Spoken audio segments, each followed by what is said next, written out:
On paper, the Apple Arcade was a pretty good idea. A subscription service a la Xbox Game Pass for mostly mobile devices that allowed the user access to a variety of premium-style games. The more casual mobile games market is infamous for not wanting to think that they're actually spending money on games. You only have to look as far as something like the Final Fantasy mobile ports that are lucky to even reach 10% of the download numbers of their freemium gacha game cousins to see that that's the case. And so the Apple Arcade service with its strict no in-app purchases guideline seemed like a really clever tactic and a perfect solution to try and appeal and sell games to these people, whilst also cleaning up the quite frankly abysmal reputation that the mobile games industry has generated over the last 2+ decades. Unfortunately, in reality, the damage is kind of already done. The culture and the mindset of your typical mobile gamer just doesn't really care what they play, and the devs at this point are typically used to making 5-minute Skinner boxes rather than actual games. And so over the last couple of years, due to it not really ever taking off, Apple Arcade has just kind of become an excuse to swell the price of Apple's multi-subscription package, Apple One. That isn't to say there is nothing worth playing on the service, but most of the best things that you can get on there can usually be found somewhere else, or at the very least, is something that you can only describe as quote-unquote fine. Ultimately, the problem is that the closest thing Apple Arcade has to a killer app, any game that would probably convince you to actively seek out the service, have all jumped ship in some way or another. Shantae and the Seven Sirens, like many titles, has basically used the platform as an early access testing ground to get them a bunch of money to fund the rest of the game's development. Fantasian gave the platform a good honest shot, since Miss Walker and the Gooch seem to love making JRPGs on platforms that have no market for them whatsoever, but after nearly 4 years, even they've made enhanced console ports of the game. And over the last couple of years, Platinum Games have purposely locked themselves into the gas chambers and have killed their Apple Arcade exclusive action game, World of Demons, in the process. There is, however, one game, a Sonic the Hedgehog game no less, that exists on the platform and is still exclusive to it as well.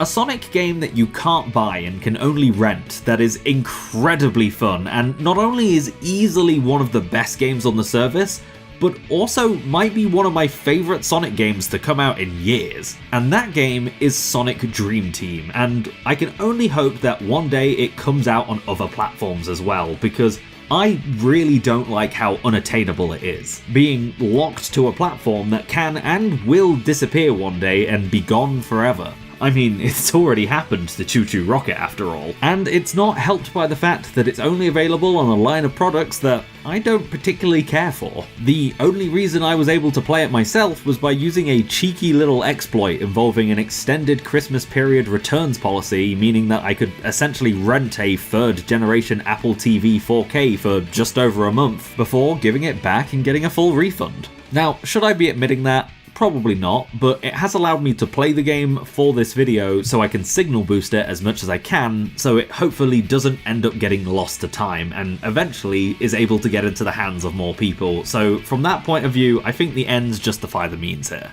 Sonic Dream Team came out in December of 2023, just over a year ago, and since then has actually received 4 or 5 fairly sizable content patches that have not really been covered in any of the major reviews of the game since, at the time, they weren't around for the reviews to talk about. And honestly, some of the later ones have really helped improve the final product, so we're definitely talking about those when we get to them. It was developed by Sega Hardlight, a team that is primarily known for making a bunch of Sega's mobile games like Sonic Jump and Sonic Dash, etc. But they were also responsible for various PC ports for games like Sonic Forces, Yakuza 0, and Valkyria Chronicles 4. But Sonic Dream Team is the first time the studio has been given free rein to make their own title that easily has the scope and size of a console title, and they absolutely crushed it. With them making a fully 3D Sonic title with multiple playable characters that doesn't rely solely on the boost formula that Sonic Team have been using since 2008. Boosting is still in the game, but it has been heavily de-emphasized, with it not giving you a crazy amount of extra speed and also having it run out very quickly, even if it does regenerate by itself. That may remind some people of the Sonic Frontiers boost, which I know can be a little divisive with some people, but with the gameplay style and the smaller curated level design of Dream Team, it makes the boost feel a lot more impactful and not flaccid like Frontiers could do at times like in the open world. However, I feel like the bigger and much more important takeaway is that Dream Team actually feels like it exists in this sort of middle ground between the adventure games and the boost games, with just a little bit of Sonic Lost World and Mario thrown in there as well. And the crazy thing is, it actually works. In terms of story, there's not too much going on. Like many times before, Eggman has found a new ancient powerful relic that he wants to use to take over the world in some way. This one being called the Reverie, which has the power to make dreams become reality. The catch being that it will only grant its power to those who are pure of heart, making it practically useless to him on its own. And so in order to counter this restriction, he kidnaps Cream the Rabbit, who we haven't seen in a main game for God knows how long, and throws her into a sleep tank. The goal of which being that he aims to use her as a sort of conduit to filter all of his own dreams through to bypass the Reverie's phantasmal firewall. Naturally, Sonic and co show up to stop him and save Cream, but the Reverie's self-defense system kicks in and pulls them all into a dream world to stop Eggman from causing any actual harm to reality. Sonic then awakens within the dream world to hear the guardian of the Reverie, Arium, a very fun pun on the acronym REM, asking for his help in collecting all of the dream orbs to restore her power, as unfortunately pulling them all into this dream world has given Eggman the chance to slowly start conquering and reshaping the Reverie to his own desires. And if he were to gain full control, he'd be able to escape and affect the real world just like he planned. From here, you progress through the levels at a fairly steady pace, collecting the dream orbs and slowly restoring your pals' physical bodies as Arium gains more of her powers back, and it all leads up to a final confrontation with Eggman. It's a plotline that is fun if a little sparse, but it gets the job done. Arium has a pretty unique design and has some cute fun moments with Knuckles that show a mutual affinity and respect for each other as guardians, but other than that, everything is very paint my numbers, which is fine. The gameplay is the main draw after all, and it was designed with portable devices in mind, so it's not like they're looking for it to be very story focused anyway.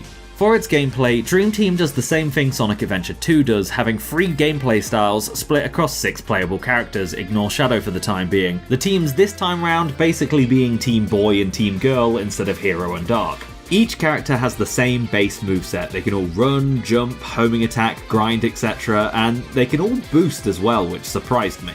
Hell, everybody runs at the same speed too. The difference between them all lies within 2 factors, an air ability and a situational traversal mechanic. Sonic and Amy both have an air dash, essentially a homing attack that you can use even when enemies and springs aren't nearby.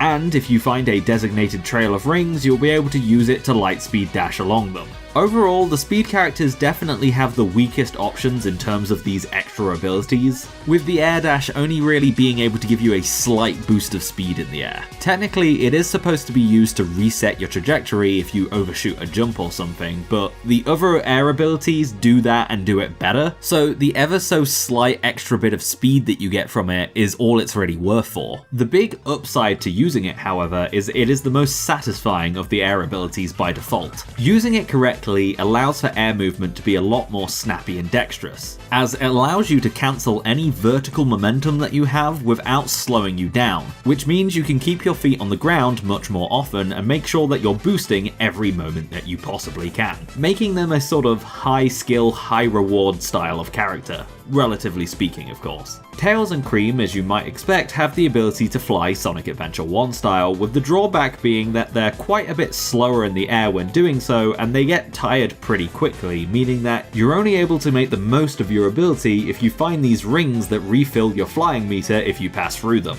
They're basically the opposite of Sonic and Amy, being the most free of the characters in terms of options, but being quite slow as a result. Knuckles and Rouge, on the other hand, meet a sort of middle ground. They of course retain their ability to climb walls, albeit only select climbable ones. They also have their ability to glide, however, a lot of its, well, gliding power falls off very quickly. Its horizontal momentum is basically set in stone, meaning that if you use it from a standstill, you'll suddenly lurch forward, but if you use it during a boost jump, you'll immediately slow down to the speed cap. And while gliding, the actual gliding and air resistance effect actually falls off very quickly, with you eventually losing all of your horizontal momentum and actually gaining almost as much vertical momentum as you would do if you were just falling normally. These drawbacks to the character abilities do make them feel a little bit neutered at first, but the reason for this design is that it makes each playstyle have its own routes that only it can use. Climbable walls will tend to be higher than Tails and Cream can usually fly, and lightspeed dash routes will take you really far out of the way to a location that none of the other characters can reach. And this is really important just based on how levels and missions are structured.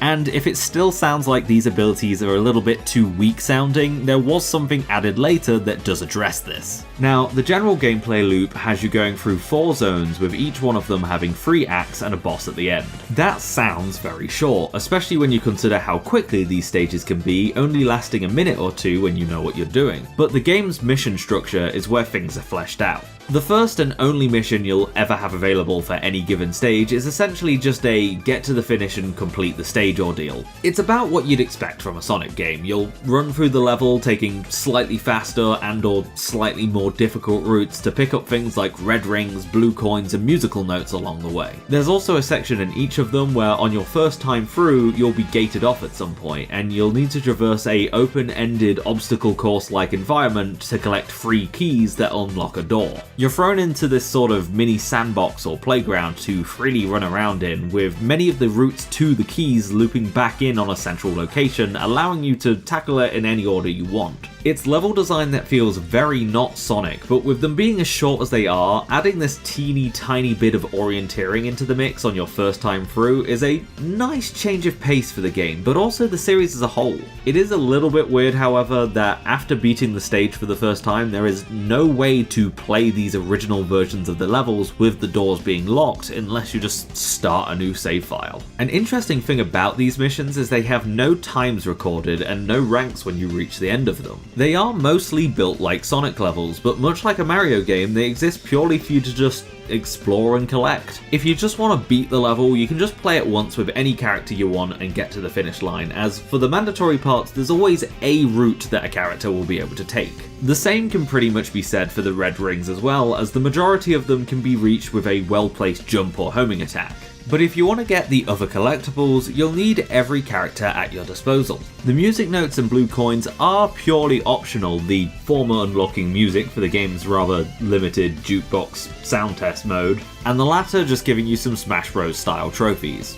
At least, that's how it was at first. One of the later content patches for the game added a bunch of passive abilities that you can equip up to 3 of at a time, and these can be bought in the shop once you unlock the ability to do so via the game's daily challenge system, which we'll get into later. Unfortunately, you only get access to this stuff pretty late into the game, and it takes a minimum of 2 weeks to unlock the ability to actually acquire most of the really interesting stuff. The reason I'm bringing them up now is because if there ever is a console release of this game, some of these abilities need to become part of the core moveset, namely the ability to stomp like in all of the boost games, and the ability to quick switch between characters while moving using the L1 and R1 buttons. The other skills you can get can really break the game wide open with the right combinations, as many of the levels are just not designed with them in mind, but the quick switch and stomp feel like really essential tools that make everything feel much smoother and snappier, and don't really break the game in any substantial way. For example, the quick switch button does allow you to switch characters while in the air. However, using an air ability with one character will use them for all of them, so you're not able to, let's say, gain vertical height with Tails and then use that to glide really far with Knuckles. You're just gonna fall like a rock. And as for the stomp, I mean,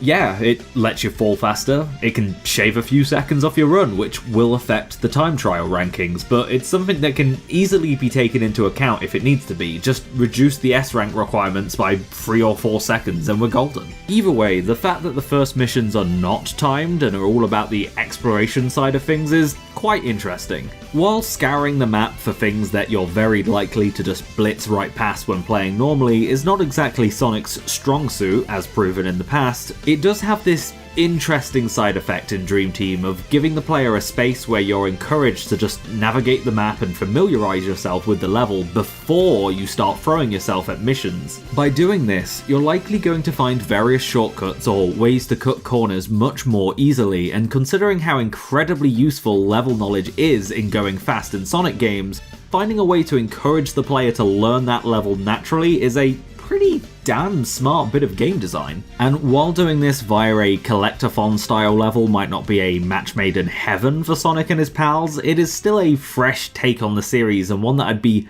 more than happy to see show up in one or two more games. Now, as for the gameplay itself, the reason why I like this game as much as I do is while it's not as fast as the Boost games per se, between the obstacles that are thrown at you and the physics that you have to use to manage them, you get a very fluid feeling game overall. One where playing well results in you maintaining a constant flow of speed opposed to shooting from A to B to C at a breakneck pace. It's got a sort of elegance to it all that feels really satisfying when everything's just flowing exactly how it should be. It can, for me personally, feel a little bit floaty at times, which is why I like having access to the Stomp so much, and stuff like the grind rails are very automated feeling as you can't get off of them without getting to the end of them or using a homing attack if an enemy is close enough by. But outside of these relatively minor gripes, what I love is just how much more open and freeing it feels compared to a lot of the Boost games, and it starts moving into that adventure game territory that I've been missing for a long while. And even if Dream Team hasn't quite scratched that itch, it has gotten a lot closer than many modern Sonic titles, and in a very different way to the ones that have. Hell, even momentum can play a part in the gameplay, which I think is something that's been sorely missing from most of the Boost titles, at least outside of speedrun tech. After completing the first mission of any act, you'll gain access to several others for that level, with various mission objectives that usually remix the level in some shape or form, and unlike that first exploratory mission, you'll actually get timed and ranked for these. There's 3 different types of race to the finish style missions, the first being that you just play the same normal first level, but you're expected to beat it as fast as possible. What's pretty fun about these missions is that if you want to get an S rank, you pretty much have to play perfectly if you're only using the core moveset, which is not exactly difficult since they are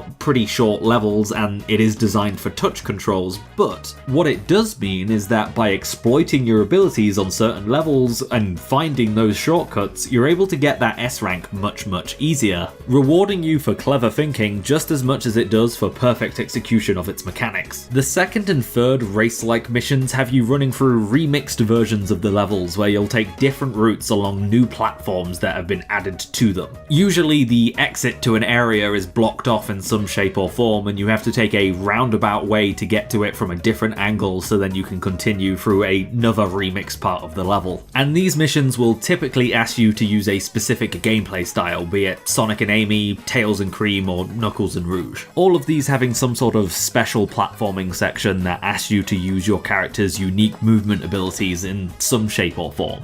The difference between these 2 types of missions is one simply asks you to get to the finish, while the other has a clock constantly timing down and you need to run through Superman 64 style rings to keep it from running out. Typical platformer design that you've seen before. The only mission type I can't say I'm super fond of is the ones where you have to collect 6 Dream Orb shards. They're kind of like the treasure hunting stages in the adventure games, but with a very clear indicator of where they all are, so you're not just blindly searching for them with a radar. They all seem fine on paper, but it very quickly devolves into just working out what the fastest intended linear route through the stage is, and then just picking them up in that order. And they end up just feeling a little bit bland because of it. Now, this mission structure may seem like it's kind of filler content to pad out the game, and yeah, it kind of is, but with only 12 acts and 4 bosses within the base game and its pick up and play nature, you do kind of need something to make the most out of the assets that are already there. and having multiple missions is a really good way of doing that. Luckily, the game doesn't force you to 100% it to get through the story, and the missions themselves are different enough to the exploratory nature of the main acts that it doesn't feel like you're replaying content. The game even locks off certain missions of earlier levels until you're a bit further into the story, lest you try to systematically clear out every act as you go and unlock the final boss before even leaving the second zone. And a good byproduct of this is it stops you from playing 8 different versions of the same stage in a row. The bosses for each zone are visually quite a treat and mechanically sound as well, but I do feel that with only 4 bosses, with one being a sort of tutorial boss and another being a big final set piece level, Hardlight unfortunately just didn't get the time to really get creative with things. Each playstyle gets its own boss to go up against that requires, or at least encourages, to use their unique abilities to beat. They're designed with those characters in mind, and they do feel like appropriate set pieces for the end of each zone. They have some good designs, they're fun to play, and they're just short enough to not overstay their welcome, which is appreciated in a modern Sonic game. Something to mention about these missions, by the way, is that originally the game had no ranking system whatsoever, but the first content patch that came out about a month or so after Dream Team's original release added them alongside some slightly harder versions of the boss fights. And for me, the time trials are what give the game just a little bit more kick to it, as without them, you could kind of just play a level and move on, and that would be the end of it. With these rankings, however, you have a way to measure up how well you're playing through these levels and have a more extrinsic reward for mastering the gameplay systems. It's still something that's 100% optional, as you could just D-rank every single stage and still get through it, but learning how to beat those stages as fast as possible is really fun to do, and Sonic's whole MO, and the satisfying hit of good brain chemicals from getting those S ranks does trick you into actually going out and engaging with that fun. Unfortunately, there is a bit of a bug with the ranking system where missions that don't inherently have an in-game timer by default, like the simple collect the Dream Orb or collect 6 shards missions, won't actually record your time on your first run through. So even if you do get a perfect run on your first try, you're still going to get a D rank and you're going to need to replay the mission again. It seems that it's just due to a slight oversight early on in development that has just not been fixed, and it's not game-breaking or anything, but it is unfortunate that I didn't realize this until pretty late into my playthrough, so there was a lot of times when I was resetting levels on my first try because I was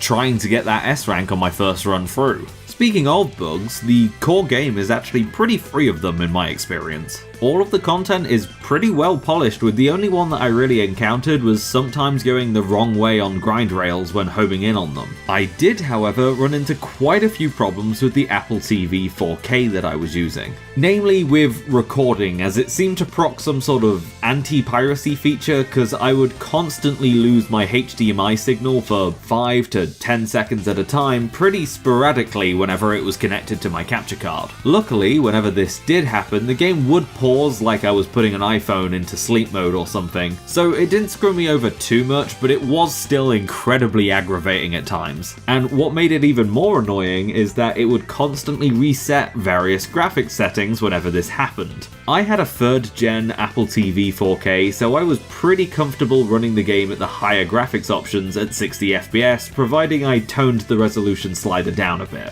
I went with high or very high at 1080p most of the time, since I don't really have the means to capture or render anything at 4K anyway. But every time the HDMI signal dropped, the res slider would reset back to full, and the game would get super choppy again if I was lucky, and would crash whenever I tried to open the pause menu when I wasn't, making things even more frustrating. Granted, it's not exactly the game's fault, like the Apple TV can play it, but it's not like it's the intended way to do so. I also had a fair few achievements not activate because of all of this crashing, but luckily I don't really care about that stuff. The presentation is great, with clean visuals and stage layouts that are nice and varied, even with 2 of them technically being Green Hill and Chemical Plant adjacent. Scrambled Shores has a lot of that Green Hill green and brown in its design, but the added beach aesthetic as well as all of the inflatable archways and bridges and such really give the zone its own sort of look, and so it doesn't really feel like a reused area. And while Dream Factory is very similar to Chemical Plant,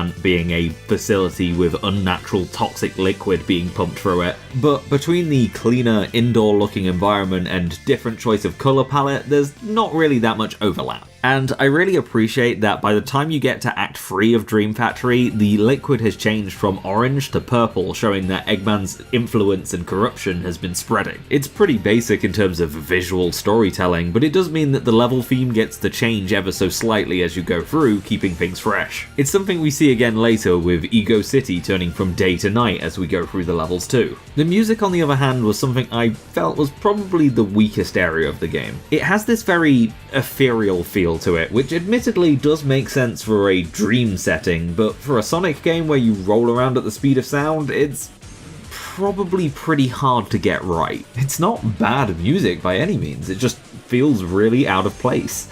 You can actually replace any level track with any song that you've unlocked by collecting their musical note if you pause the game, and usually this isn't worth it as a level can be over in less than a minute and you have to reset it each time, but when I did, I often found myself using the game's main theme as it was one of the few tracks that actually felt exciting. That's pretty much everything I have to say about the main game, but this is where the extras from the content patches come in. First up is the Tails challenges. Now, technically these are part of the original game, but it is something that's been tweaked and added to over time, and it's where the mobile gaminess of Sonic Dream Team starts to rear its slightly ugly head. I'm not entirely sure, but I believe that Apple Arcade games make their money not only by the number of total downloads, but also the number of concurrent players that each game can get. So even though Sonic games are quite short and designed to be replayable, Dream Team is shorter still, and they literally have to find a way to constantly keep players coming back. And this comes in the form of limited daily challenges. Essentially, each day will have 3 unique missions that will either use heavily remixed levels or just exist within the framerate dimension, and these tend to be a tad shorter of those in the main game, but also usually require a bit more skill to beat quickly. Doing these each day and S-ranking them will grant you a total of 200 experience, which you'll be able to cash out on this sort of level progression battle pass thing, which luckily isn't timed or has any sort of limited FOMO to it or anything, but it does feel explicitly designed to stop you from uninstalling the game after you're done with it. If you really wanted to and you beelined it, you could probably finish Sonic Dream Team in a single long play session, but due to the timed nature of the Tails challenges, you'll have to play about 5 to 10 minutes a day, every day, for just over 2 months if you wanted to 100% it. I can't say it ruins the game or anything, but it does certainly leave a little bit of a bad taste in my mouth that these sort of things need to be added to games to keep them alive. The thing is, the Tails challenges are actually really quite fun. Not only do they provide very different levels, but they also have some brand new mission objectives included too. Stuff like reaching the end of a level while keeping your feet on the ground for as little as possible, or a score attack mode where you have to hit these giant tiles and enemies to rack up points and score multipliers. And the thing about these missions is that they let you keep going after the timers ran out, providing you don't touch solid ground, kinda like a Tony Hawk game or something. And this is where you'll get to experience the content from the newest patch update, being the inclusion of Shadow the Hedgehog and the new 4th playstyle. Shadow doesn't play like Sonic and Amy, with Dream Team utilising more of his unique Chaos abilities as his main gimmicks, giving him Chaos Phase, a omnidirectional air dash which holds you in place and lets you aim it, as well as Chaos Control, which pretty much works exactly the same as the Sonic X Shadow Generations version of the move, barring the ability to stop the timer, or the ability to use warp points, though those still exist thanks to chaos shifting. You can tell that the game wasn't really designed around these moves, as they do feel a little bit janky when you have to freeze in the air or stand still on the ground to use them both respectively, but they do give Shadow a very unique playstyle to make the most of his exclusive levels within the Tails challenges. Also, as a little tip, the Stomp ability makes Chaos Control activate upon hitting the floor due to how it's implemented, making it an even more useful and fun ability to use than it already was. Now, sadly, you do start to see repeat levels for Shadow after only 2 weeks or so, and I started seeing repeat levels for the rest of the characters towards the back end of the month. So yeah, there's only so much content here, and it does run out before you've actually completed the entire progress bar. Luckily, by that point, you've probably unlocked all of the cool stuff to play around with. The other unfortunate problem with the Tails challenges is that they don't quite seem to have the same level of polish as the rest of the game, and they can be quite buggy. Or maybe it would be more right to say, in these sections, the devs pushed the engine more than the base game, and as a result, my poor Apple TV just couldn't cope as well. The score attack missions in particular regular buckle under the stress of the various interactables that are loaded into the game world, and for most of these missions I had to drop the settings down to very low to have them not just crash when loading in. The problem being here that it caps the game at 30 FPS, which, oh boy, does not feel great. Thanks to fast speeds, no motion blur, and higher input lag, this mode feels so much more jarring. I suppose this probably isn't a problem if you've got a brand new iPhone or a super strong Apple Mac, but it does mean that while it is still possible to enjoy, it is heavily stunted on the most affordable option available. And luckily, it is only a problem for a admittedly very minor part of the game. Now, the things that you unlock using the experience from the Tales challenges is pretty important. There are things that are less notable, like more of the Smash-like trophies or more music for the jukebox, but this is also how you unlock and gain access to more of the shop that gives you the passive abilities, as well as more blue coins to spend in that shop. And the final unlock on the separate Shadow progression bar is the ability to play as Shadow in the rest of the game. So doing these challenges, at least to a certain extent, is definitely something you want to do. The abilities that you can get can actually range quite a bit in how useful they are. For every ability that lets you fly or glide for longer and faster, there are also abilities that are like start every level with a bubble shield, or only lose 10 rings when you fall into a bottomless pit, or the incredibly expensive make your homing attack ever so slightly faster. And as you might expect, a lot of the really good ones take a hot minute to actually unlock. Luckily, due to the nature of it being a shop, it means that you can be a bit more frugal and spend your coins on abilities and power-ups that you actually want. And with my short time with the game, I was able to get pretty much everything that I thought looked cool. The standouts, other than the ones that I've already mentioned, mainly focus around the boost meter in some shape or form. There's a power that refills your boost gauge when collecting rings and not just boost tokens. There's one for Knuckles and Rouge that lets them boost up walls when they're climbing, and there's one for Sonic and Amy that gives them double the amount of boost meter to work with. There's also ones like grinding on rails at double speed, having a higher jump, or giving Sonic and Amy a double air dash. Having access to only 3 of these at a time is probably about as limiting as it should be, as these powers can make you really OP and makes many of the levels an absolute joke to S rank.